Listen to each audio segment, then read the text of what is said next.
अस्सलामुअलैकुम and a very good morning. जागो लाहौर में आप सबको खुश आमदीद कहते हैं। मैं हूं मुनीबा आसिफ। मैं बिल्कुल ठीक ठाक हूं जी। उम्मीद करती हूँ आप लोग जहाँ कहीं होंगे खैरियत से होंगे, ठीक ठाक होंगे और इस मौसम से जनाब खूब लड़ भी रहे होंगे, मुकाबला भी कर रहे होंगे।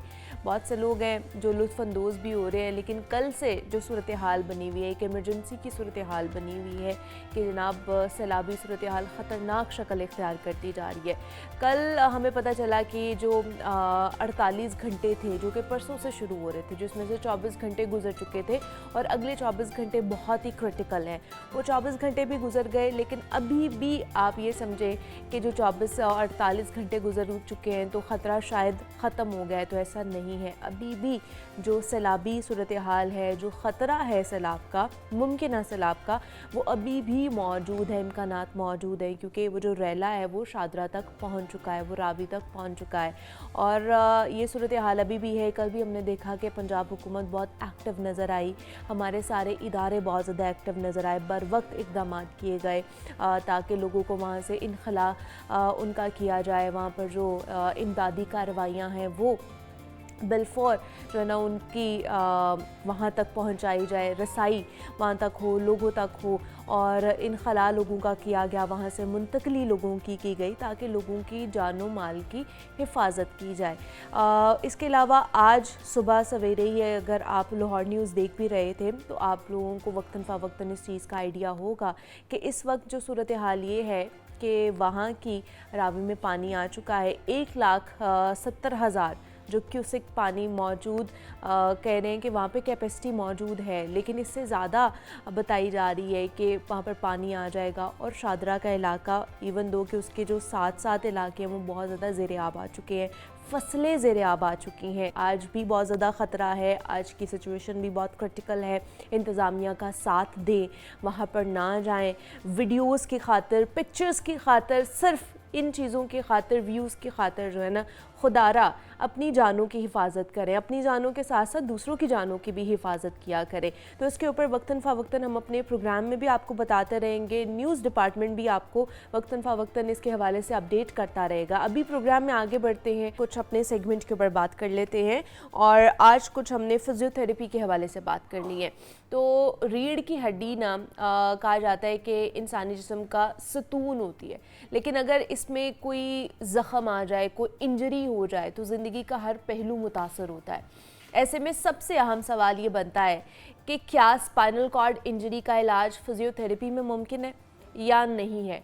क्या मरीज़ दोबारा अपनी जो रोज़मर्रा की ज़िंदगी है उसकी तरफ वापस लौट सकता है कि नहीं लौट सकता? तो आज के प्रोग्राम में हम इन्हीं सवालात के जवाबात जानेंगे और इस पर बात करने के लिए डॉक्टर शम्सुल हक ने आज हमें ज्वाइन किया है, जो कि फ़िज़ियोथेरेपिस्ट हैं। तो उनकी तरफ चलते और उनसे जानते हैं कि इसका इलाज कैसे मुमकिन हो सकता है फिजियोथेरेपी में। तो डॉक्टर साहब आपको वेलकम कहते हैं जागो लाहौर में। कैसे हैं आप? ठीक ठाक है? Thank you so much, I am all fine अल्हम्दुलिल्लाह। अल्लाह पाकिस्तान और अहलियाने लाहौर और अहलियाने पंजाब की खैर रखे। आमीन। अल्लाह हम सब पर जो है वो खुसूसी करम रखे। आमीन। और ये बारिशें, ये सैलाब, ये पानी सारे जो हैं वो करम वाले हैं।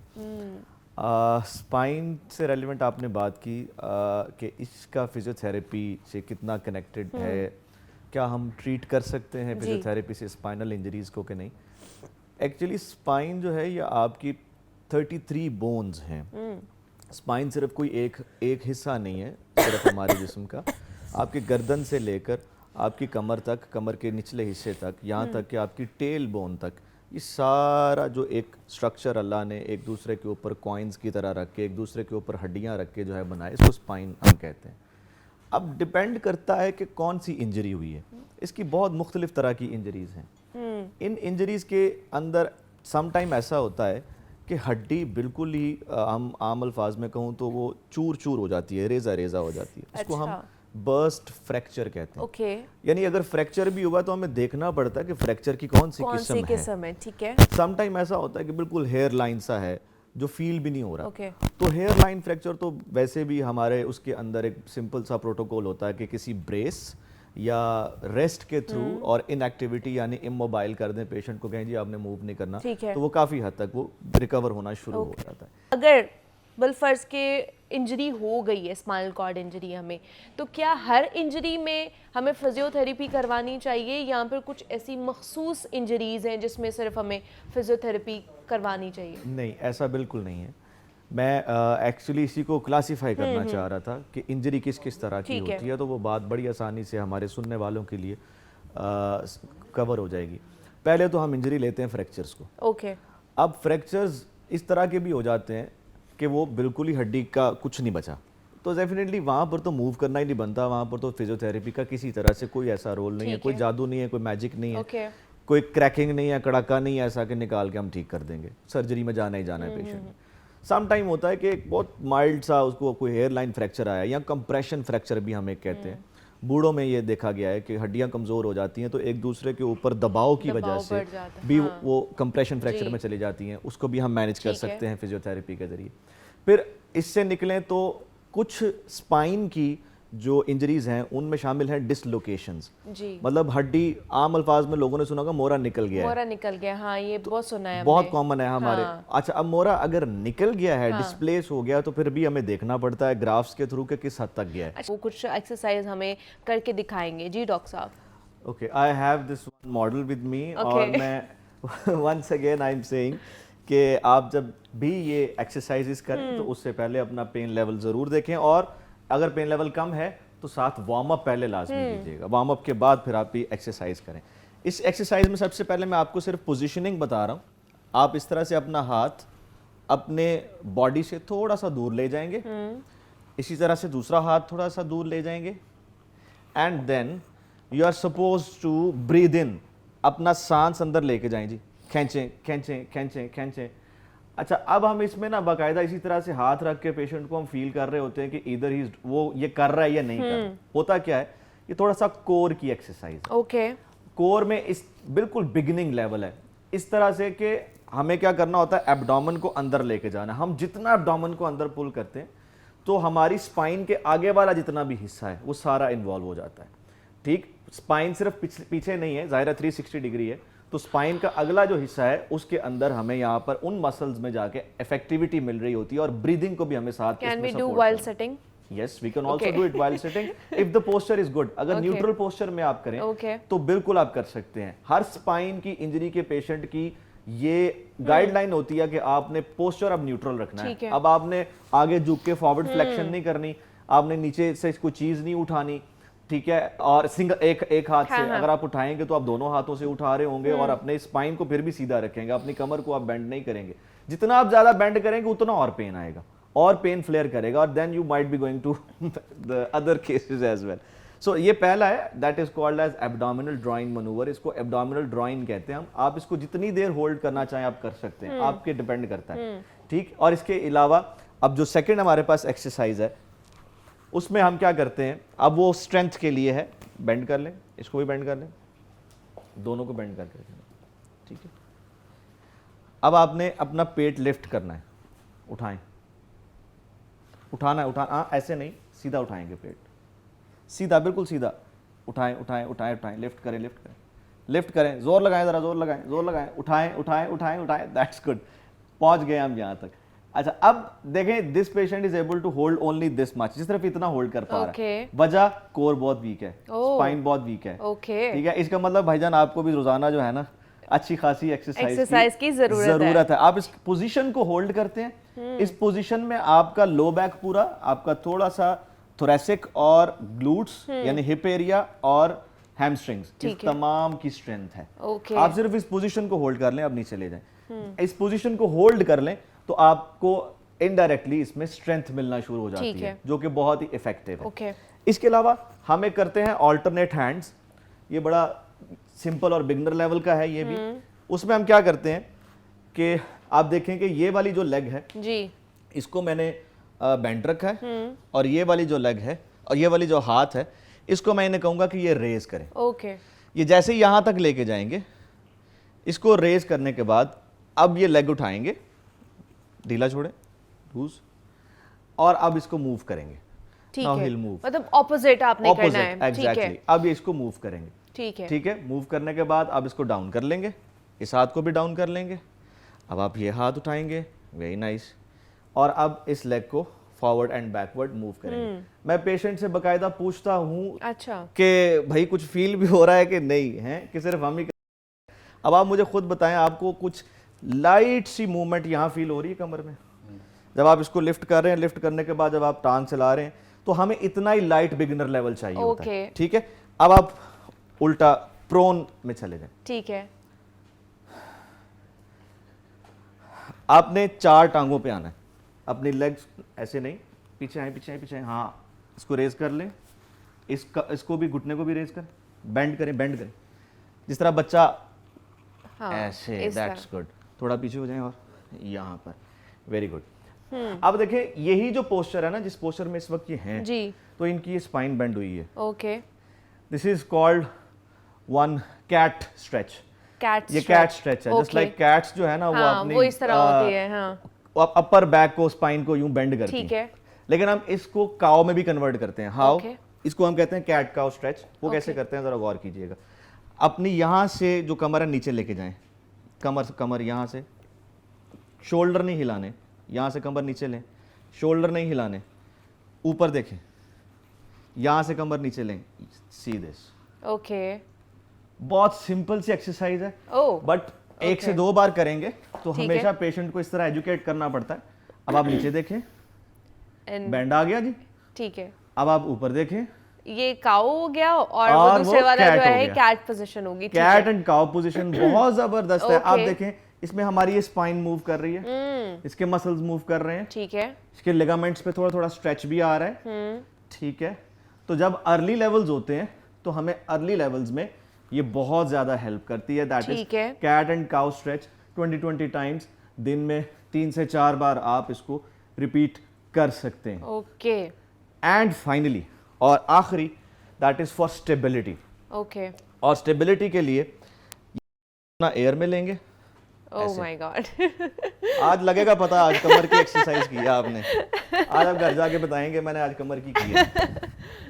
अब ये टांग लिफ्ट करेंगे, मैं आपको होल्ड रखूंगा। ओके, ठीक है। ऑपोजिट, यानी जैसे हमने पहले ऑपोजिट किया था, ये भी हमने ऑपोजिट करना है। This is called bird dog. और मैं देख सकता हूं कि he is trying to stabilise his spine. इसको स्टेबल करने की कोशिश कर रहे हैं। ठीक है, दोनों तरफ से इक्वल फोर्सेस जो हैं वो इस पर लगाई जा रही हैं। ठीक है जी, वेरी गुड, ये अच्छा किया आपने वैसे। अब दूसरा हाथ और दूसरा पैर। Okay, yes, very good. अच्छा, अब ये एक्चुअली इसमें सबसे ज्यादा गौर जो पेशेंट्स ने करना है वो ये करना है कि आप देखें पोजीशन सेफ है, कोई एक्सेसिव मूवमेंट नहीं है, बहुत ज्यादा मूवमेंट नहीं है। ठीक है, हमने एक सेफर पोजीशन बनाई है जिसके अंदर दर्द ना आए। ठीक है, ठीक है। अगर आप थोड़ा सा भी एंगल खराब करते हैं तो फिर याद रखिए दर्द आएगा। ठीक है, ठीक है। इसीलिए बी वेरी केयरफुल। और मैं अक्सर ही कहता हूं लोगों को कि आप किसी से सीख लें। अगर नहीं आप घर में उस तरह से कर पा रहे तो once you should learn it so that आप गलत ना करें। कम से कम ये हो कि आप गलत ना करें। ठीक है जी, थके तो नहीं? और करें। Thank you. ठीक है जी, ये वो एक्सरसाइजेज हैं जो आप घर में इजीली परफॉर्म कर सकते हैं। इवन दो कि अगर आपके सिर्फ पेन बहुत ज़्यादा है, ख़वातीन की जो प्रॉब्लम है ये ज़्यादा होती है कि उनकी जो लोअर बैक है उसमें पेन ज़्यादा हो रही होती है, तो उनके लिए भी ये परफॉर्म घर पे कर सकती हैं। ठीक है, और अगर आपकी का कोई मसला है वो लोग भी कर सकते हैं, बिगिनिंग में ये कर सकते हैं। बहुत ज्यादा इंटेंसिटी वाली एक्सरसाइज नहीं करनी है, नहीं करनी है। ठीक है। और अगर करनी भी है तो वो आपने अपने डॉक्टर के रिकमेंडेशन के साथ, अपने फिजियोथेरेपी जब आप करवा रहे होते हैं तब आपने करनी है। घर में ऐसी कोई भी चीज परफॉर्म नहीं करनी है। डॉक्टर शम्सुल हक हमारे साथ मौजूद है। डॉक्टर साहब, थैंक यू सो मच, आप आए और इसके ऊपर बात की। बहुत अच्छी आपने एक्सरसाइज हमें बताई है कि जो हमारे लिए बहुत ज्यादा हेल्पफुल होने वाली है, आपके लिए बहुत ज्यादा होने वाली है, ताकि हमारी अगर स्पाइनल ही हमारी स्ट्रांग होगी ना तो हमारा पूरा जो ढांचा है जिसका वजन हमारी स्पाइनल के ऊपर है ना, तो फिर समझे कि आप वैसे ही फिट हो जाएंगे। तो इसके लिए छोटी छोटी टेक्निक्स आपको हम बताते रहते हैं। एक जुमला चाहूंगा। जी जी जरूर, sure. A man is as strong as his spinal. ठीक है जी, थैंक यू सो मच जी डॉक्टर साहब, आप आए। आगे बढ़ते हैं, कुछ बात कर लेते हैं जनाब पाकिस्तान की अदालतों के हवाले से। पाकिस्तान की अदालती तारीख में बच्चों के हुकूक और ख़वातीन के किरदार के हवाले से ना एक अहम पेशरफ्त हमारे सामने आई है। सुप्रीम कोर्ट ने यह वाज़ेह किया है कि तलाक़ या बच्चों की सरपरस्ती के मुक़द्दमात में बच्चे सिर्फ वालिदैन के फ़ैसलों के ताबे नहीं होते, बल्कि उनके मफादात, उनके एहसासात और ख्वाहिशात को भी कानूनी तौर पर अहमियत दी जानी चाहिए। किसी भी बच्चे के हक़ में वही फ़ैसला बेहतर होगा जो उसकी फ़लाह, उसकी ज़हनी सुकून, तालीम और तरबियत के लिए मौजू हो। अब सिर्फ वालिदैन या माँ या वालिद की ख्वाहिश की बुनियाद पर बच्चों को उनके हवाले नहीं किया जाएगा, बल्कि बच्चों की बात को भी सुना जाएगा और उसको भी समझा जाएगा कि उनकी मर्ज़ी है जाने की या नहीं है। इसके अलावा अदालत की तरफ से ये भी वाज़ेह किया गया है कि अगर माँ वर्किंग वुमन है तो उसे नापसंदीदा करार नहीं दिया जा सकता या उसे इस बात को लेकर कमज़ोर नहीं समझा जा सकता कि एक वर्किंग वुमन है, वो बच्चे की फलाह बहबूद का ख्याल कैसे रखेगी।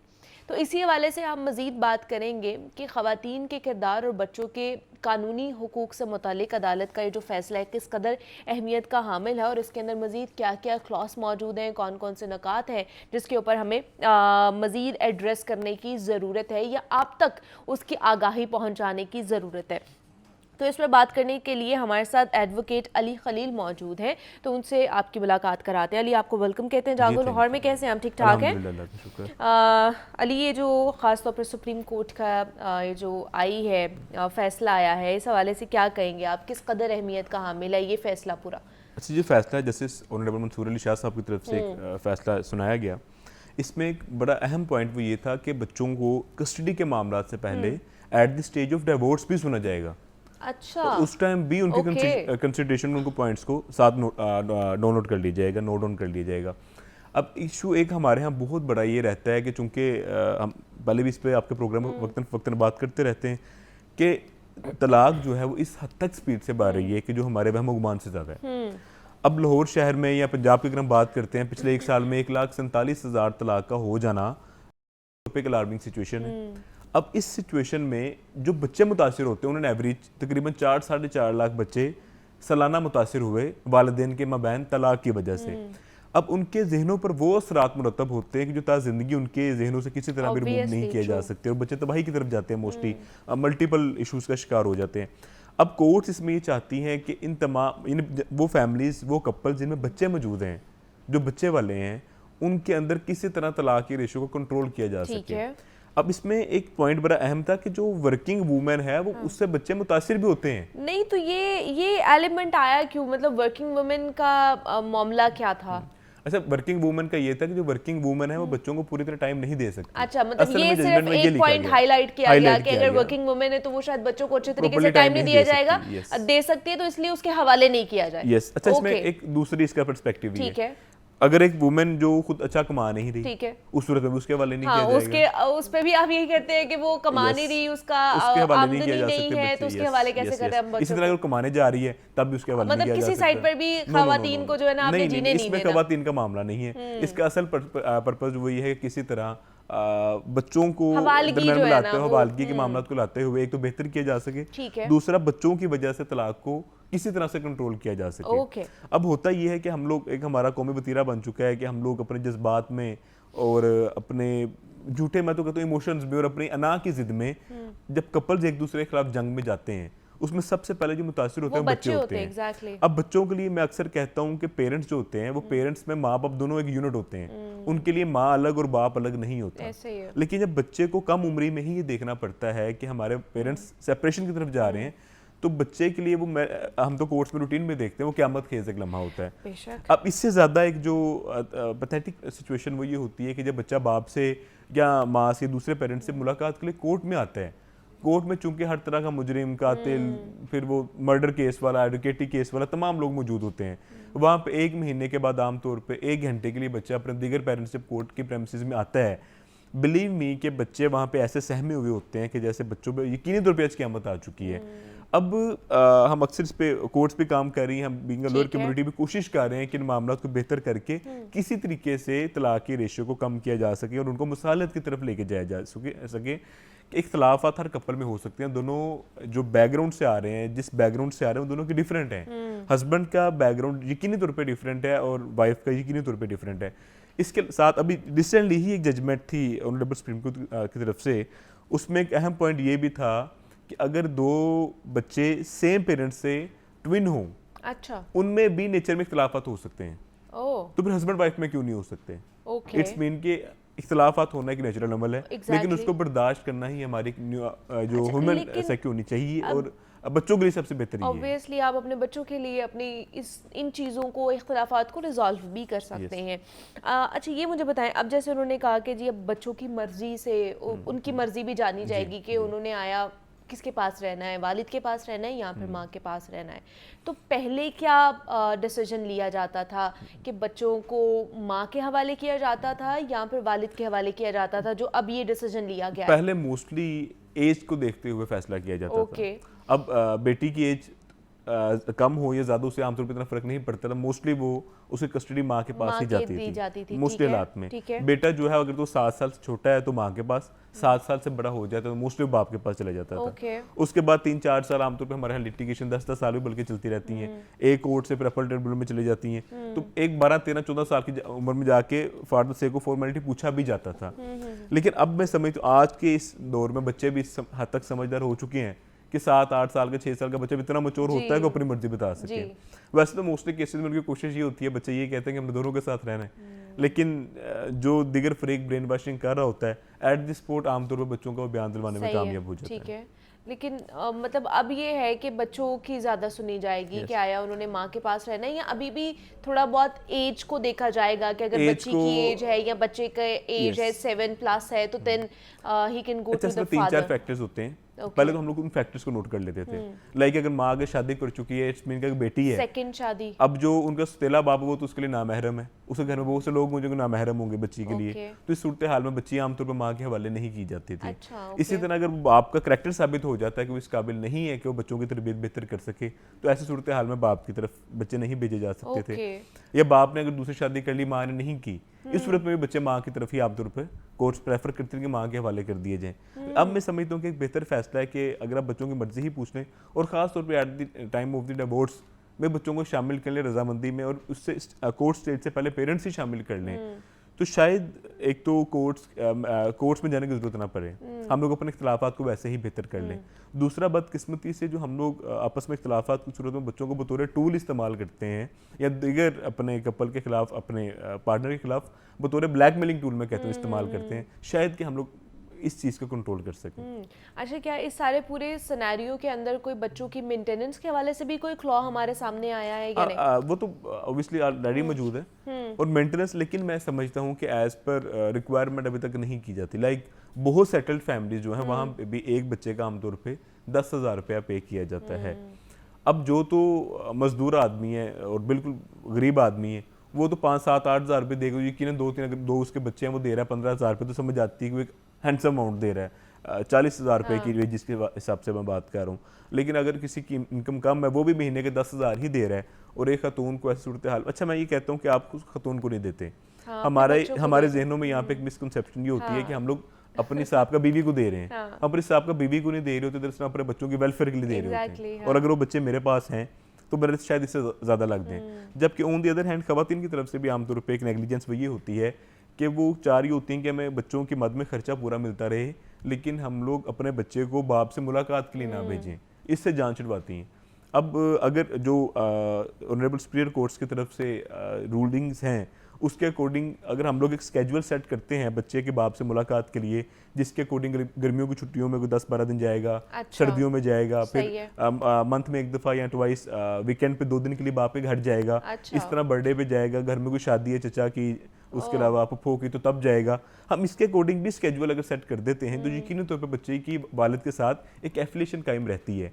लेकिन अगर हम इस पे अमल दरामद नहीं करते और हम चाहते हैं कि जस्ट 1 घंटे के लिए 1 महीने के बाद कोर्ट के प्रेमिसेस में बच्चा बाप को मिल ले, और वहाँ पे बिलीव मी कि बच्चे ऐसे होते हैं, मुर्गियाँ होती हैं ना इकट्ठी हुई, और इतना शोर होता है कि किसी की आवाज़ भी नहीं आ रही होती और ना एफिलिएशन कायम हो सकती है, तो फिर तो बाप एक ATM के तौर पे ही इस्तेमाल हो रहा होता है ना। फिर यहाँ पे वालिद जो होता है वो इख्तलाफ करता है कि मैं पेमेंट क्यों करूँ यहाँ पे, इस तरह के मल्टीपल इश्यूज फिर हमें अच्छा, फेस ये करने पड़ते हैं। अगर वालिदा नहीं बच्चों को मिलने दे रही है वालिद के साथ, तो फिर क्या आगे प्रोसीडिंग होती है फिर? अच्छा, अगर कोर्ट ने रूलिंग सेट की हुई है, उसका ऑर्डर मौजूद है कि ये स्केड्यूल सेट है, इसके अकॉर्डिंगली वालिदा बच्चों को वालिद के साथ मिलवाएगी और वालिदा उसके बावजूद नहीं मिलवाती, तो कोर्ट बच्चों को घर से बरामद करके फिर बाप के हवाले कर सकती है।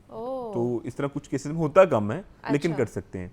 यहाँ पे हम बहुत से नेग्लिजेंस ये भी करते हैं, जो वालिदा होती है या दिगर पेरेंट के पास अगर है, वो आमतौर पे सहारा लेते हैं, बच्चे तो स्कूल गए हैं, बच्चों की तालीम का हर्ज होगा, बच्चा बीमार है, इस वजह से कोर्ट में नहीं आ सकता। इस तरह मैं आपको प्रैक्टिकल एग्जांपल दूं, बिलीव मी कि मेरे पास एक क्लाइंट थे, वो इस्लामाबाद से शेखुपुरा आते थे 1 महीने के बाद 1 घंटे की मुलाकात के लिए बच्चों से, और उसके बावजूद जब वो वहाँ पे तारीख पे पहुँचते थे शेखुपुरा, तो वालिदा कहती रही बच्चे की तबीयत खराब, बच्चा आज नहीं आ सकता मुलाकात के लिए। और वो जो उस वालिद की हालत होती थी, मैं आपको बता नहीं सकता कि वो किस कर्ब से गुजरता था।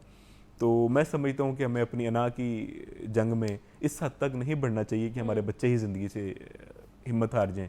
तो मैं अपने अना को, अपने इमोशंस को और अपनी जंगों को कंट्रोल करते हुए अपने बच्चों के वेलफेयर के लिए आगे बढ़ना चाहिए। अगर तलाक हो भी जाए तब भी अपने बच्चों के लिए हम लोग आपस में अच्छे गुड टर्म्स में मिल सकते हैं, अच्छे तरीके से आप मिल सकते हैं। आप बच्चों के दिमाग में बाकी चीज़ें ना डालें, बिकॉज बच्चों की सारी ज़िंदगी, पूरा फ्यूचर उनका बहुत ज़्यादा ख़राब हो जाता है।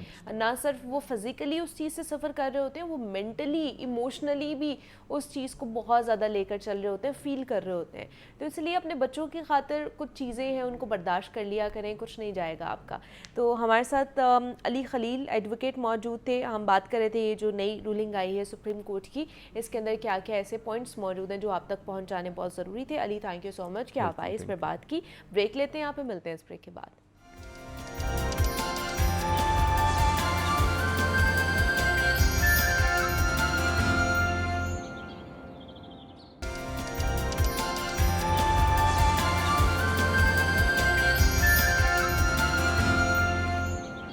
वेलकम बैक टू जागो लाहौर। जनाब, दरियाए रावी के हवाले से कुछ बात कर लेते हैं, क्योंकि इस वक्त 32 साल बाद बदतरीन सैलाबी सूरत हाल है। इर्द गिर्द के जो करीबी इलाके हैं गो के खाली तो करवा लिए गए, लेकिन अतराफ़ में मौजूद वो सोसाइटीज़ जिनका बहुत चर्चा किया गया था और उनके प्लॉट्स को यूरोप की तर्ज पर जदीद बनाने की बातें की गई थी, आज वो सब रिस्क पर है। चंद रोज़ की सूरत हाल ने मुस्तकबिल का जो पूरा नक्शा है ना, वो तब्दील करके रख दिया है। यूरोपीय कमीशन ने मई में ये बता दिया था कि पाकिस्तान और इंडिया के किन किन इलाकों में सैलाब का खदशा हो सकता है, और ये पता होने के बावजूद हमने कोई तैयारी नहीं की, बल्कि हमने सतलुज और रावी के राब्तों में कॉलोनीज़ बना दी। और सोशल मीडिया पर इस वक्त खूब लेदे हो रही है, बारिशें हैं, तूफ़ान हैं और सैलाब। गो के कुदरती आफात ज़रूर हैं, लेकिन इस बार मौसम की शिद्दत ही अलग सी है कि क्या हमने सैलाबी सूरत हाल के पेश नज़र इक़दाम किए हैं, और क्या पाकिस्तान को मुस्तक़बिल करीब में ख़ासतौर पर लाहौर को रावी के पानी से बचाने के लिए रीडिज़ाइन करना पड़ेगा। ये क्या सूरत हाल है, मज़ीद आगे सूरत हाल कितनी बिगड़ने वाली, क्योंकि इससे पहले जैसे हम बात भी कर रहे थे बीपर पे और रावी की सूरत हाल के हवाले से हमें जाहिद आबिद भी बता रहे थे कि वहाँ पर शादरा के मकाम पर जो है ना वो पानी पहुँच चुका है और मुल्हिका जो इलाके हैं वो ज़ेर आब भी आ चुके हैं। तो मज़ीद क्या सूरत हाल होने वाली है, थोड़ा सा रावी के रूट के हवाले से भी बात कर लेंगे, मुल्हिका नदी नालों के हवाले से भी बात कर लेंगे, कितना पानी वहाँ पर आ सकता है, कैपेसिटी कितनी मौजूद है, तो इस पर बात कर लेते हैं। सुहेल कैसर साहब हमारे साथ स्टूडियोज़ में मौजूद है, नुमाइंदा लाहौर न्यूज़ है। आप लोगों को आइडिया तो होगा कि सुहेल कैसर साहब बड़ा ही कीन ऑब्जर्वर हैं और सारी चीज़ों के ऊपर बड़ी अच्छे तरीके से रिसर्च करके आते हैं। तो सुहेल साहब, आपको खुशामदीद कहते हैं जागो लाहौर में। कैसे हैं आप, ठीक ठाक हैं? सुहेल साहब, कल से ये सूरत हाल बनी हुई, बल्कि परसों से हमें एक अल्टीमेटम दिया गया, 48 घंटे बड़े क्रिटिकल हैं और आज भी सूरत हाल यही है।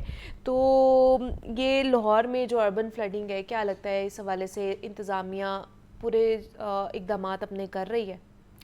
अच्छा, दो पहलू हैं। आप अर्बन फ्लडिंग की बात कर रही हैं या आप दरियाओं में सैलाब की सूरत हाल के हवाले से? ये वो सैलाब आएगा तो अर्बन फ्लडिंग होगी ना? देखिए, अर्बन फ्लडिंग का अमूमी तौर पर जो यूज़ किया जाता है वो बारिशों की सूरत में जब निकासी आब सही तरह से नहीं होती तो उसको कहते हैं जी कि अर्बन फ्लडिंग आ गई, अर्बन फ्लडिंग हुई और शहरों में जो है सैलाबी सूरत हाल पैदा हो गई। जहाँ तक दरियाई सैलाब का ताल्लुक है, तो जब वो एंटर होता है तो उसको आप किसी सेंस में कह सकती हैं, लेकिन वो थोड़ा सा उससे बट ये बारिशों की वजह से सैलाब नहीं आ रहा, आप ये कह रहे हैं? नहीं, बारिशों का तो इसमें पिविटल रोल इसमें है। हाँ एग्जैक्टली बारिशों का तो पिविटल रोल है, इसलिए कि इस मरतबा मानसून बारिशें शुरू मामूल होने से से पहले ज़्यादा। ही कह दिया गया था कि पंजाब में 40 से 50% ज़्यादा बारिशें मामूल से बरसेंगी और पाकिस्तान में तकरीबन 15 से 20% या 25% तक ज़्यादा बारिशें बरस सकती हैं। और ये इस पर मुतअद्दिद रिपोर्ट्स हमने ख़ुद भी बनाई, मेट ऑफिस के अहबाब से गुफ्तगू करके, PDM में के जो अहलकार हैं उनसे गुफ्तगू करके, या दीगर जो माहिरीन माहौलियात हैं उनसे गुफ्तगू करके, तो सब इस बात पर मुत्तफ़िक थे कि इस मरतबा मानसून बहुत शदीद होगा। उसकी एक वजह मैं पहले भी आपको बता चुका हूँ, एक मरतबा फिर बता देता हूँ कि जो सर्दियाँ गुजरी ना, उन सर्दियों में मामूल से 40% कम बर्फ़बारी हुई। हाँ। उनकी वजह से पहाड़ों का बहुत बड़ा हिस्सा जो है ना वो बर्फ़ के बगैर रह गया, वो बर्फ़ से ढका नहीं है। तो जो बर्फ़ के बगैर पहाड़ों का हिस्सा होता है, जो नेकेड रहता होता है, वो मानसून हवाओं को मकनातीस की तरह अपनी तरफ खींचता है। मतलब पहले अगर वो 20% की रफ्तार से खींचता है, तो वो फिर जब बर्फ़ नहीं होती तो 40-50 से, मतलब बहुत तेज़ रफ्तारी के, तो जाहिर है जब वो पूरी ताकत से अपनी तरफ खींचेगा तो हवाओं, जो मानसून हवाएं हैं, उनकी ताकत में भी इजाफा होता है और इसलिए ज़्यादा बारिशें बरसी। और ये बारिशें तो बाला कैचमेंट एरियाज़ में जो बरसी मुख्तलिफ दरियाओं के, उन्होंने इसमें बहुत बहुत अहम किरदार अदा किया। और इन्हीं की बिना पर इस मरतबा रावी, सतलुज और चनाब, ये तीनों दरिया मतलब बहुत बिखरे और अभी तक सैलाबी सूरत हाल है तीनों दरियाओं में। अल्लाह ख़ैर रखें। उम्मीद है कि बेहतरी होना, मामूली सी बेहतरी तो नज़र आई है। अच्छा। लेकिन चनाब की सूरत हाल जो है वो तब्दील नहीं हो रही, वो बहुत क्रिटिकल सिचुएशन है। और उससे कितने लोग जो है खुसूसन नुकसान भी हुआ है। जो कादराबाद हेडवर्क है वहाँ पर, इसलिए कि कादराबाद हेडवर्क्स की जो पानी गुजरने की गुंजाइश है वो तकरीबन 8 लाख क्यूसिक के करीब है और इस वक्त वहाँ पर 10 लाख क्यूसिक का रेला चल रहा है। और कल कहीं पर इन्होंने ब्रीचिंग भी की एक तरफ से, ताकि जो सैलाब का पानी है वो साइडों पर निकले।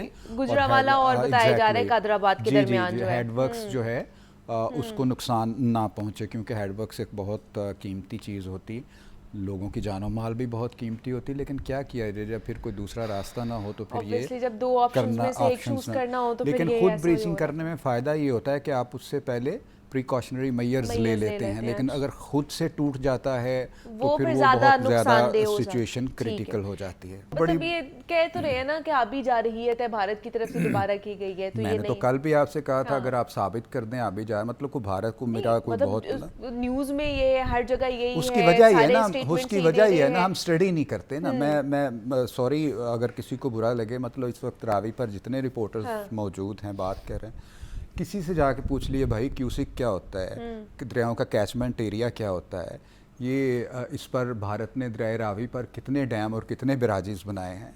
स्टडी नहीं करके जाते ना, पढ़ते नहीं, और पढ़ना अवलीन शर्त होती। पहले मतलब मैं कोई इसमें मास्टर नहीं हूँ, लेकिन अगर आपने मुझे अपने प्रोग्राम में बुलाया है तो मैं उससे पहले मज़ीद पढ़ के आया हूँ कि ये इस पर हेडवर्क्स कौन कौन सा है, इस पर कोई बराज है नहीं है, इसकी तवालत कितनी है, कहाँ से ये कहाँ, इसमें से कितनी नहरें निकलती हैं, क्या हुआ इसके साथ ना। तो उससे तो मसला ये है कि जब आप पढ़ेंगे ही नहीं, जब आपको पता ही, आप पूछ लें जाके उनसे पूछ लें कि यार ये हरी के पतन का क्या इशू है, मतलब क्या होता है।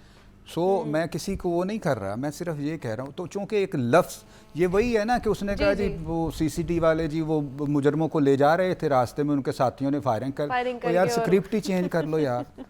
तो वो पुलिस वाले तो बच गए, तो वो मारे गए। चले इसी के ऊपर मज़ीद बात कर लेते हैं हम, थोड़ी सी महकमों की कारकर्दगी के हवाले से भी, कि कल से पंजाब हुकूमत जो है कितनी एक्टिव नज़र आ रही है, एफिशिएंट नज़र आ रही है। और ख़ास तौर पर जैसे कमिश्नर साहब भी हमें फील्ड में नज़र आए, हमें DC लाहौर भी फील्ड में नज़र आए, उन्होंने दौरा भी किया रावी की साइड का। तो कौन कौन से महकमे जो है ना उनको ड्यूटीज़ असाइन की गई हैं, किस तरह वो मुतहर्रिक हैं, इस पर बात कर लेते हैं। हमारे साथ इमरान अकबर मौजूद हैं और टेलीफोन लाइन पर हैं। इमरान साहब बताइएगा क्या सूरत हाल है, कितने महकमे इस चीज़ में इन्वॉल्व हैं, उन्हें ड्यूटीज़ असाइन की गई हैं, और क्या तमाम तर इंतज़ामात मुकम्मल हैं, खुदा न खास्ता कोई इस तरह की सूरत हाल बन जाती है सैलाब की। मुनीबा आसिफ, बहुत शुक्रिया आपका, क्योंकि देखें कल भी आपके प्रोग्राम में थे और आज भी है। वजह यह है कि शहर नहीं बल्कि पूरे सूबे और मुल्क में हंगामी सूरत हाल है और इमरजेंसी तैनात हो गई है। जब इमरजेंसी हो जाती है फिर कोई नहीं होता कि कौन क्या कर रहा है, सब भी काम कर रहे होते हैं। इसके हवाले से अगर बात की जाए तो रेस्क्यू करने के हवाले से फौज जो है वो सिर्फ है इस वक्त, तो वो हर जगह पर रेस्क्यू के हवाले से फौज के साथ तमाम जो इमदादी कार्रवाइयाँ करने में टीमें जो है वो उनके हमरा मौजूद है, जिसमें रेस्क्यू 112 सबसे पहले आता है, फिर सिविल डिफेंस आता है, उसके साथ साथ जिला इंतजामिया में जो है वो जगह जगह पे खड़े हैं। और खास तौर पे अब किसी का कोई काम नहीं है, सबके एक ही काम है, फ्लड जहाँ पे कैंप मौजूद है, तमाम अफसरान इवन के पटवारी, तहसीलदार, रेवेन्यू सर्कल ऑफिसर, गर्दावर, उसके साथ साथ सिविल डिफेंस से छोटे से लेकर बड़ा ऑफिसर, उसके साथ साथ रेस्क्यू के जो अफसरान है वो तमाम लोग जो है वो पीडीएमए के हमरा वहाँ पे मौजूद हैं। और जारी बात है मामला जो है वो संजीदा होता जा रहा है, क्योंकि लाहौर शहर को जो है वो अब पानी ने घेराव किया हुआ है, जिसमें अगर रात की बात की जाए, रात 2-2:30 बजे की, तो मैं आपको बताऊं कि ये बड़ी रात को तो बड़ी पैनिक है। अच्छा, हमें इमरान साहब ये भी खबरें आ रही हैं कि सुंदर के इलाके तक जो पानी आ चुका है वहाँ पर किस तरह की इमदादी कार्रवाइयाँ की जा रही हैं, सूरत हाल क्या है, ख़ासतौर पर फ्लड रिलीफ कैंप्स भी लगाए गए हैं, फ़ौज की खिदमात भी दी गई हैं, तो किस तरह की इस वक्त सूरत हाल है?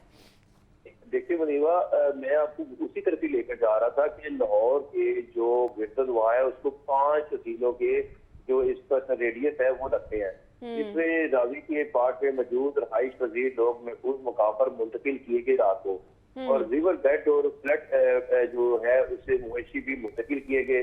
तहसील अलावा इकबाल टाउन से बात की जाए तो उसके 5 मोहताजात हैं, जिसमें चौक, शाहपुर, न्याजबेग खाली करवा लिए गए। तहसील रावी में शादरा, मियां मूसा, तारगढ़, रक्ष शादरा खाली करवाया गया। तहसील वागा के 5 मोहताजात खाली करवाए गए, जिसमें इकोगल और दीनी और इसके साथ साथ तलवार, अवान ढाईवाला और मलकपुर घाटी, इसको खाली कराया गया। तहसील सिटी के 4 मोहताजात की वादियां खाली कराई गई। शहीदाबाद, बहादुर और सगिया और इसके साथ साथ खानदा बाबू साहब की आबादियां जो है जहाँ जहाँ पर कच्चे के इलाकों में ये मकानों में मुकीम थे उनको खाली कराया गया। इसी तरह तहसील रायगढ़ के 5 मोहताजात हैं जिनमें इनकी बादियों में जो मुकीम थे उनको खाली कराया गया। खाली तो कराया जा रहा है। इमरान साहब ये भी थोड़ा सा बता दें हमारे देखने वालों के लिए कि जहाँ पर इनको मुंतकिल किया जा रहा है, कहाँ किस जगह पर मुंतकिल किया जा रहा है आबादियों को, लोगों को? ये चीज जो है ये हुकूमत की वैसे अमली तरजीहात है होती है और हमेशा लोगों को तहफ़्फ़ुज़ देने के लिए हुकूमत जो है वो मुंतकिल करती है। अब जिनके पास तो रहाइश नहीं है उनका ये बताया जा रहा है कि उनको रहाइशें जो है दूसरे इलाकों में मुंतकिल की जा रही हैं, और ये हमेशा से जो लोग गाँव में रहते हैं वो इन चीज़ों को समझते हैं कि उन्होंने अपने गाँव में अगर कुछ सैलाबी रेले आ गए हैं, जैसा कि कसूर हो गया, उसकी कोई आबाई इलाके है जहाँ पे हर साल कुछ ना कुछ जब उनका देख जो है उभरती है तो वहाँ पे पानी आते हैं, और इसी तरह दूसरे भी जो है इलाके जहाँ पर कुछ पानी आता है तो उनको पता होता है कि हमने कहाँ पे मुंतकिल होना है अपने जानवरों और चारे के हमला। अब लाहौर शहर में चूंकि 1988 के बाद ये अब जो है 35 साल बाद ये जो है संजीदा सूरत सामने आई है कि लाहौर इस पर इर्द गिर्द से पानी से गिरा पड़ा है, और उसका जो रेले हैं वो हर रात को एक अल्टीमेटम बैठता है और बाकायदा साइन दिया जाता है कि आज रात इतना पानी पहुंच जाएगा, और वो पानी पूरा तो नहीं पहुंचता मगर उससे हाफ से ज्यादा तकरीबन ऑलमोस्ट तक पहुंच जाता है। मगर उसके साथ साथ ये लोगों को मुंतकिल करने के लिए जो हुकूमती इकदाम हैं वो अभी तक सामने नहीं आए, मगर किए जा रहे हैं। ठीक है। अच्छा, एक और इमरान, एक और चीज़ जिसके ऊपर हम पूछना चाहेंगे आपसे कि आप कल से ही सारे हमारे जो नुमाइंदगान हैं वो ज़िले इंतज़ामिया के साथ मौजूद हैं, आपकी भी बीट है, आप भी उनके साथ मौजूद हैं, ऑफ द रिकॉर्ड भी बहुत सी डिस्कशंस हो रही होंगी, ख़ास तौर पर जैसे सोशल मीडिया का दौर है, सोशल मीडिया पर भी बहुत सी चीज़ें, बहुत से वीडियोज़, टॉपिक्स हम देख रहे हैं कि इशू वहाँ पर भी हाईलाइट हो रहा है और बताया जा रहा है कि जो दरिया के साथ जो सोसाइटीज़ बनी है वहाँ तक भी पानी आ चुका है। तो ऑफ द रिकॉर्ड ज़िले इंतज़ामिया के साथ जो ओहदेदारान हैं उनके साथ बात हुई है, आप लोगों ने उनको कोई मशवरा दिया कि अब उस हवाले से क्या बात की जाएगी या क्या फ़ैसला किया जाएगा जो कि सोसाइटीज़ बनी हुई हैं दरिया के बेड के साथ? देखें मरीबा, आपने बड़ी बात तो की, मगर ऑफ द रेकॉर्ड टीवी पे कैसे ऑफ द रेकॉर्ड बात हो सकती है? मैं आपको अपनी ऑफ द रेकॉर्ड बात बता दूंगा तो वो टीवी पे कौन सी रेकॉर्ड हो गई? तो मामला ये है कि जो सोसाइटीज है वो आ गई है घेरे में। और अगर बात की जाए मुल्तान रोड पर बहुत बड़ी सोसाइटी है, और मुल्तान रोड पे जो सोसाइटी है उससे तो इस वक्त वीडियोज आ रहे हैं, सोशल मीडिया पे आ रहे हैं, टीवी पे आ रहे हैं, और उनके तो जो 100 मीटर का रेडियस है सोसाइटी से दूर, और लोग रोजाना उसको पिछले 3 दिन से लोग इस खौफ से नहीं सो रहे कि वो पानी कहीं आगे ना आ जाए। और आज रात को पानी आगे आया है, वहां पे लोगों को तल्ले डालकर इंतजामिया ने ना उनसे उनके घर खाली करवाए हैं कि भाई घर खाली कर ले, जान बचेगी, घर बच जाएंगे तो वापस आ जाना। अभी जब तक ये पानी का सिलसिला खत्म नहीं होता तब तक। अब ये बारिशें जो है उनका अल्टीमेटम आ गया, 9 सितंबर तक होनी है बारिशें। अब 9 सितंबर तक अगर जम्मू की तरफ ज्यादा बारिश होती है तो इंडिया की तरफ से फिर पानी आएगा, और अल्लाह ना करे कोई ऐसी बात हो। चलें जी, इमरान अकबर हमारे साथ मौजूद थे। इमरान, बहुत शुक्रिया कि आप पूरे सूरत हाल के हवाले से हमें अपडेट कर रहे थे। सियासी सूरत हाल भी अब इसमें इन्वॉल्व होती जा रही है। ऑब्वियसली ये एक मजमूई तौर पर ये प्रॉब्लम, आफत कह लें या नेचुरल डिज़ास्टर कह लें, कि वो हमारे सर पर आन पड़ा है। इसके वाले से भी बताएं। दूसरा, हाउसिंग सोसाइटीज़ के वाले से जिस तरह मैं बात करी थी कि रावी के बेड पर कितनी हाउसिंग सोसाइटीज़ बन गई हैं, तो ये क्या इनको आइडिया नहीं था कि इस तरह की कोई प्रॉब्लम आ सकती है? या जिस तरह जो एक्सपर्ट हैं, एनवायरमेंटल एक्सपर्ट, वो तो हमें बताते रहते हैं ना कि जी ये जो मौसम शिद्दत इख्तियार करता जा रहा है, ये तो ईयर बाय ईयर ये मज़ीद इसके अंदर शिद्दत आती जाएगी, मौसम बिगड़ता जाएगा। तो ये सोसाइटीज़ बनाकर क्या बहुत ज़्यादा ख़तरा मोल ले लिया है? अच्छा, पहली बात आपने की ये दौरों की। अब वज़ीर साहब गए हैं, वज़ीर आला साहब भी गई हैं, अच्छी बात है, वहाँ पर जायज़ा लेंगी, लेकिन कोशिश करनी चाहिए कि इस तरह के दौरे कम से कम हों। अच्छा, उसकी वजह ये होती है कि ये दौरे हेल्पफुल तो पता नहीं साबित होते हैं या नहीं होते, लेकिन इनकी वजह से वहाँ पर जो अमला ऑलरेडी तैनात होता है रेस्क्यू कार्रवाइयों में, उनके काम का बड़ा हर्ज होता है, क्योंकि वो सब के सब प्रोटोकॉल में लग जाते हैं। यानी कल मैं शादरा पर था सारा दिन, तो वहाँ पर हर 2 मिनट के बाद कोई ना कोई मिनिस्टर आ जाते थे, एसी साहिबा, फिर वो जो वहाँ पर रेस्क्यू 1112 का अमला था वो सारा अलर्ट हो जाता था, वो उनके प्रोटोकॉल में लग जाता था। गो कि उससे वो दूसरा, क्योंकि वहाँ शादरा के जिस मुकाम पर ये सारे दौरे हो रहे थे वहाँ करने को है ही कुछ नहीं है। मतलब एक पॉइंट है, वहाँ पर गाड़ियाँ मीडिया की भी लगी हुई हैं, उनकी भी लगी हुई हैं, मतलब वहाँ पर नान टिक्की भी बिक रही है, वहाँ पर गप्पें भी लग रही हैं, सारा कुछ हो रहा। उसके इर्द गिर्द कोई ऐसी आबादी नहीं, बस्ती नहीं, लेकिन जिन्होंने लगाया है ज़ाहिर उन्होंने कुछ सोच कर ही ये सारे कैंप वैम्प वहाँ पर लगाए होंगे। ना ही वहाँ पर कोई इर्द गिर्द कोई देहात है जहाँ, हालांकि ये तो पीछे देखें, जब हम शादरा से आगे जाते हैं तो आगे सैलाब का इतना ख़तरा नहीं रहता, क्योंकि आगे बल्लों की हेडवर्क्स आ जाता है, कुछ पानी वहाँ समा जाता है, फिर सदनाई आ जाता है, वहाँ पानी समा जाता है। ज़्यादा ख़तरा रहता है पीछे, जैसे नारोवाल हो गया, उसको बड़ी बुरी तरह इसने इफेक्ट किया, फिर आगे आ जाए नारंग मंडी के नवाही देहात है, ठीक है ना, तो इधर ज़्यादा कम। अच्छा, ये जो दौरा होता है, फिर क्या होता है कि जो मिनिस्टर साहिबान आते हैं, जो आला हुक्काम आते हैं, वो पूरे प्रोटोकॉल ताम झाम के साथ आते हैं। अच्छा, उनके आगे भी 2 गाड़ियाँ होती हैं, 2 पीछे होती हैं, और वो आते हैं, एक बोर्ड सा वहाँ पर लगा होता है, वो सीधे वहाँ चले जाते हैं, वहाँ कोई रेस्क्यू के साहब उनको ब्रीफिंग दे देते हैं, नुक्तों पे स्टिक स्टुक लगा के ये। उसके बाद वो मीडिया के सामने आते हैं, कहते हैं जी भारत आबी जारियत कर रहा है, हुकूमत इकदाम उठा रही है, शहरी महफूज मकामात पर मुल्क। देखें, ये सबसे ज़्यादा काम गैर कानूनी बस्तियों ने किया है, इंशाल्लाह सब ठीक हो जाएगा, और वो चले जाते हैं। इसके अलावा उनका कोई वहाँ पर काम नहीं है, ठीक है। तो एक तो ये दौरे बंद होने चाहिए, इस तरह ये नुकसानदेह साबित होते हैं, ठीक है। और दूसरा बात, आपने हाउसिंग सोसाइटीज़ की बात की, तो भाई आप इस पर क्या बात करें कि जिस मुल्क में कारोबारी ज़मीन के लेन देन का रह गया हो, और हर जो साहिब सरवत आदमी है वो ये करना चाहिए, ज़रूर करना चाहिए, और पूरी दुनिया में। लेकिन मसला ये है कि आप भाई कम से कम दरियाओं और नदी नालों की ज़मीन को तो बख्श दें।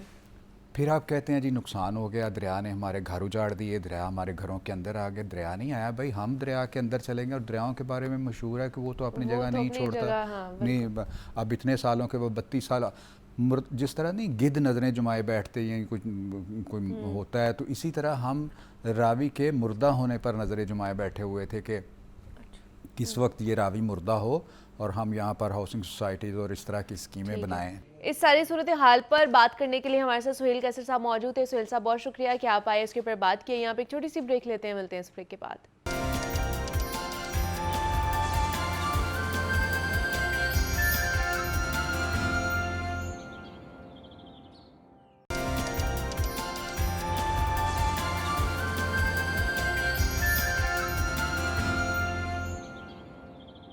आगे बढ़ते हैं और कुछ बात कर लेते हैं जनाब। आज हमने कुछ हल्का फुल्का आपको बनाना भी सिखाना है, जिसके लिए शेफ़ अली हमारे साथ स्टूडियोज़ में मौजूद है और आपको आवाज़ भी आ रही होगी कि शेफ़ अली ने अपनी जो प्रिपरेशन है ना वो स्टार्ट कर ली है, बिकॉज टाइम थोड़ा सा शॉर्ट है हमारे पास, तो उनकी तरफ चलते हैं।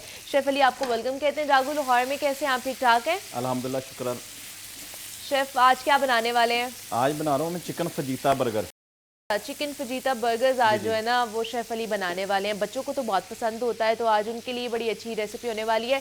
हमें ज़रा फटाफट इसकी रेसिपी के कुछ इंग्रेडिएंट्स जो है ना वो हमारे साथ शेयर करते हैं। इसमें हमें चाहिए चिकन, साल्ट और paprika powder, hot sauce, garlic paste. तो ये चिकन को तैयार करने के इसमें वेजिटेबल होगी ऑनियन और कैप्सिकम। अच्छा, अभी आप इसकी फिलिंग के लिए रेडी कर रहे हैं चिकन? जी जी, इसकी फिलिंग के लिए रेडी कर रहा हूँ मैं। अच्छा, और चिकन ब्रेस्ट पीस लिया है आपने? जी, ब्रेस्ट चिकन का ब्रेस्ट पीस लिया, उसको क्यूब कटिंग में कटिंग की है। ओके। तो और उसमें अभी आपने क्या क्या डाला है? नमक डाला है? नमक, red chilli, okay, paprika powder, okay, और उसमें चिली हॉट सॉस। ठीक है। तो अभी इसमें वेजिटेबल डालनी है, प्याज और शिमला मिर्च। ठीक है, और ये इसमें डाल के इसको अच्छे से कुक करेंगे। जी जी। और उसके बाद फिर इसकी सॉस भी रेडी करनी है हमें? जी, सॉस भी रेडी करनी है बर्गर की। ठीक है जी। ये आप घर में इजीली जो बर्गर्स है वो बना सकते हैं, बच्चों को बड़ा पसंद होता है, साथ ही साथ बड़े भी, इवन दो कि आजकल बहुत ज़्यादा फास्ट फूड लवर्स हैं जी, वो खाए जाते हैं। तो साथ ही साथ जो है ना शेफ़ अली आप ये बनाइए, मैं आपकी तरफ दोबारा से आऊँगी। और भी गेस्ट हमारे साथ तो स्टूडियोज़ में मौजूद हैं, उभरते हुए नौजवान हैं। अरहम अली शफ़कत ने आज हमें ज्वाइन किया है, जो बड़ा अच्छा गाते हैं। सोशल मीडिया पर भी आपने उनको सुना होगा, मुख्तलिफ़ प्लेटफॉर्म, मुख्तलिफ़ मॉर्निंग शोज़ में भी आपने उनको सुना होगा। तो आज वो हमारे साथ स्टूडियोज़ में मौजूद है, उनको वेलकम करते हैं। साथ ही साथ गिटारिस्ट शेरी ने भी आज हमें ज्वाइन किया है, तो और हम आपको वेलकम कहते हैं, शेरी आपको भी वेलकम कहते हैं जागो लाहौर में।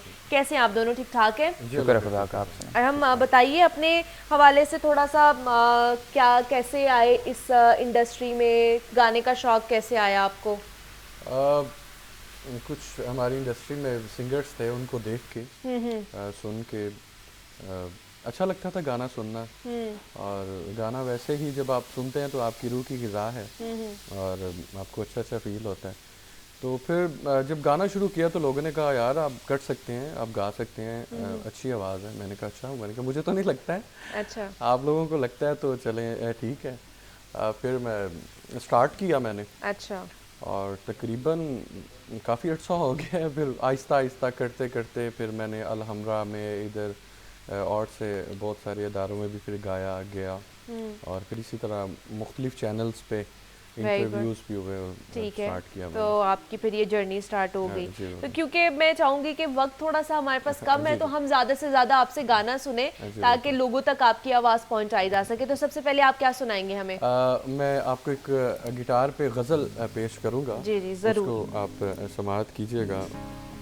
दीवारों से बातें करना, दीवारों से बातें करना अच्छा लगता है, दीवारों से बातें करना अच्छा लगता है। हम भी पागल हो ना जाए ऐसा लगता है,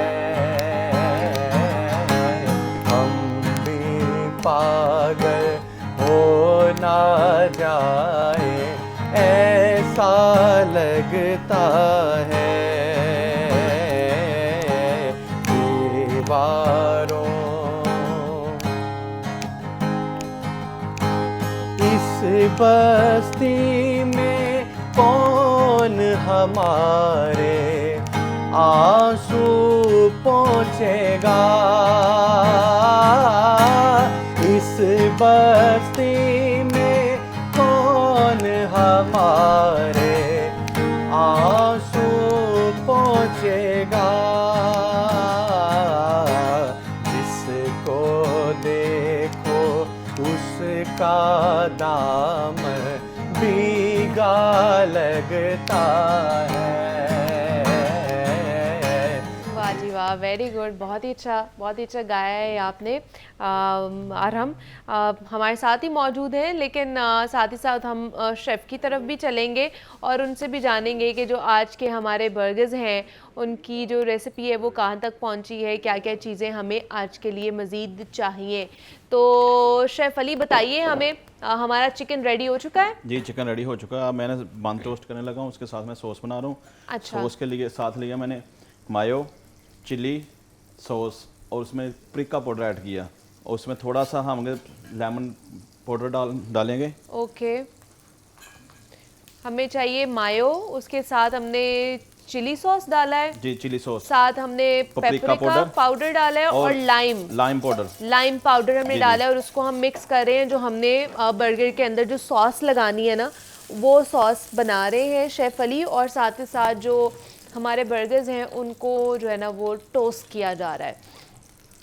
तो साथ ही साथ वो भी हो जाएंगे और हमारा जो चिकन है वो भी बन चुका है। उसकी भी बड़ी आसान सी जो रेसिपी थी, स्पाइस थे वो बड़े ही नॉर्मल थे, वो हमने यूज़ किए हैं जो आप इजीली घर पे बना सकते हैं। ठीक है जी, ये हमारे बर्गर्स का बन जो है, ख़ास तौर पर बन जो है ना वो भी टॉस हो रहा है, साथ ही साथ जो हमारी सॉस है वो भी रेडी हो चुकी है। जी सॉस रेडी मतलब ये तो बड़ा झटपट से हमारे बर्गर्स घर पे बन गए हैं। जी ब्रेकफास्ट में बच्चे ज़रा तंग करते हैं और उनके लिए 2-4 मिनट में बनाने वाली डिश है ये। क्या बात है जी, जी वेरी गुड। मतलब हम बाहर जाते हैं, रेस्टोरेंट में जाते हैं, तो वहाँ पे तो हमें इतना टाइम वेट करना पड़ता है जी, बर्गर्स हमारे रेडी हो रहे हैं। तो यहाँ पे तो झटपट से रेसिपी जो है ना वो आपके लिए शेफ़ अली लेकर आए हैं कि इजीली आप घर पे बना सकते हैं, बच्चों के लिए भी, ख़ुद भी बना सकते हैं। कोई गेस्ट आ गया है घर में तो आप उसके लिए भी ये रेडी कर सकते हैं, उसको भी आप ये खिला सकते हैं। मज़ेदार बर्गर्स, चिकन फजीता बर्गर्स हम बना रहे हैं, इसका नाम है चिकन फजीता बर्गर्स। ठीक है जी, ये ले बर्गर रेडी हो गया। क्या बात है, वाह जी वाह, इतनी जल्दी हमारा बर्गर आज रेडी भी हो गया है। इसमें आप अपने तौर पर अगर वेजिटेबल्स आपको पसंद हैं, जैसे बच्चों को वेजिटेबल ज़्यादा पसंद नहीं होती, जैसे अनियन हो गया, लेटस हो गई, टमाटोज हो गए, इसमें वैसे तो शेफ़ अली ने इसमें डाली है वेजिटेबल्स। वेजिटेबल मैंने ऑनियन और कैप्सिकम इसके अंदर डाल के उसको उन्होंने पका लिया है। लेकिन बच्चों को इतना नहीं पसंद होता, तो आप अपने अकॉर्डिंगली इसमें स्पाइसेस, इसमें और भी चीज़ें, जैसे बच्चे बहुत से चीज़ भी खाना पसंद कर रहे होते हैं, आप वो भी ऐड ऑन कर सकते हैं। कुछ डाइट कर रहे होते हैं, वो नहीं भी खा रहे होते हैं, तो इसलिए झटपट सा जो आज हमारे पास रेसिपी थी जो शेफ़ अली हमारे लिए लेकर आए थे, आपके लिए लेकर आए थे, उन्होंने बनानी सिखाई है। और ये आपके सामने आज का जो बर्गर है, चिकन फजीता बर्गर, वो रेडी है। क्या बात है शेफ़ अली कि आपने हमारे साथ ये रेसिपी शेयर की है। अरहम की तरफ चलते हैं, और अरहम कौन से सिंगर्स को सुनना पसंद करते हैं? राहत फ़तेह अली खान साहब, अच्छा, जिनको हम बचपन से ही सुन रहे हैं और बहुत अच्छा उनका वोकल है, पाकिस्तान की जान है वो। आतिफ असलम साहब, अली ज़फ़र हो गए, और बहुत अच्छा कमाल का गाते हैं, उनको सुनते रहे हम।